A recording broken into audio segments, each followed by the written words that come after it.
Hello, and welcome to the 8th episode in our series, The End of the World as You Know It, a condensed version of end time prophecy.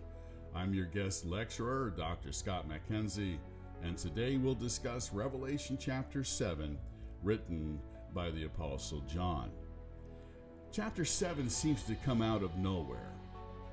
Remember, in chapter 6, John witnessed the wrath of the Lamb earthquake shaking the world. He described the destructive power of this quake, making me wonder if he actually heard people screaming and the crumbling of concrete. Then, as politicians and the rich like Bill Gates seek shelter out of fear, one man is heard saying, "The great day of His wrath has come, and who is able to stand?" And suddenly chapter 6 ends. And in chapter 7, John, I believe, has taken a year or maybe more into the future. You see, some chapters in the book of Revelation aren't in chronological order, and chapter 7 seems to be a good example. It's not in chronological order. There are those who say the events of chapter 7 represents a time out between the breaking of the 6th and 7th seal, allowing for what will happen in chapter 7 to take place. And then once it's done, we're back again and the 7th seal is broken. But I've come up with another theory. Let me try to explain it here. To explain that theory that I have, we need to go to another chapter in the book of Revelation that's out of chronological order as well, and that's chapter 11. You see, in chapter 11, we learn about two witnesses coming down from heaven to Jerusalem. They will be there the first day of that 7-year period, and they will be there for 3.5 years of this prophecy. Personally, I believe these two witnesses are Moses and Elijah, who will preach the truth about Jehovah Jesus, Israel's Messiah. These guys will be hated by the government. They will be hated by Muslims. Everyone will want to kill them, but they can't be killed because God protects them until the Antichrist, this world president, who will be assassinated, is resurrected by Lucifer and possessed by Lucifer. I call it Lucifer Rises. And this resurrected globalist president will be allowed to kill God's two witnesses, leaving the world without someone doing the work of an evangelist until the events of chapter 7. That's my theory. Now, you will read where there is a dead calm on the earth as an angel begins sealing the foreheads of 144,000 Jewish men.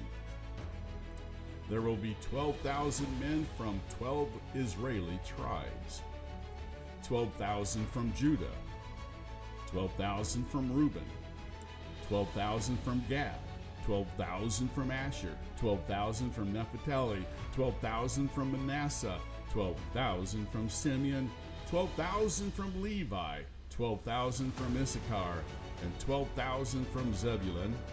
There'll be 12,000 from Joseph, and 12,000 from Benjamin. Did you notice the tribes of Dan and Ephraim were replaced by Levi and Joseph? Some say it could be because of their past sin back in the Old Testament with idolatry and leading Israel astray. So my theory is, when these two witnesses are murdered and resurrected, they will be replaced by the 144,000 Jewish evangelists, as Jesus continues to reach out to the people of the world with the truth about who He is. Who is He? He is the creator of heaven and earth. And don't forget, John was shown those who believed the 144,000.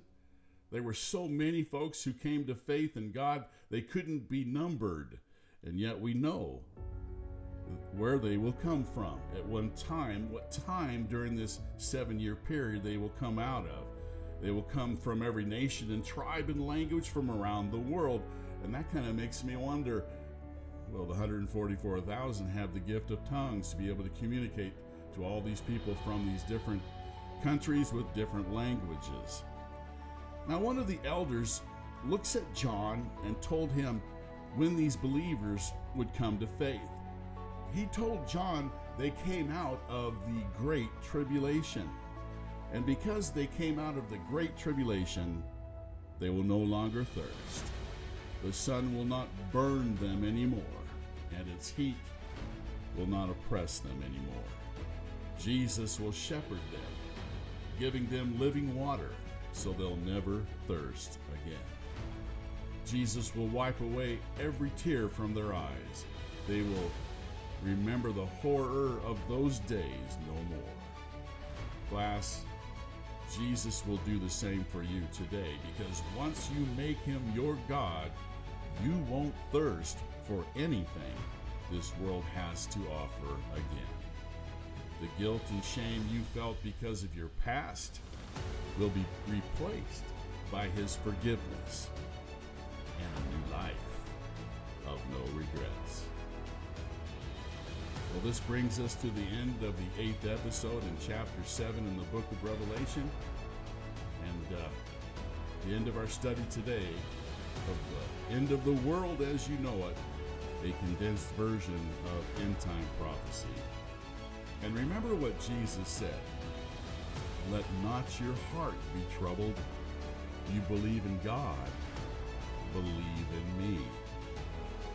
Until next time, this is Dr. Scott Mackenzie saying, I hope you fare well.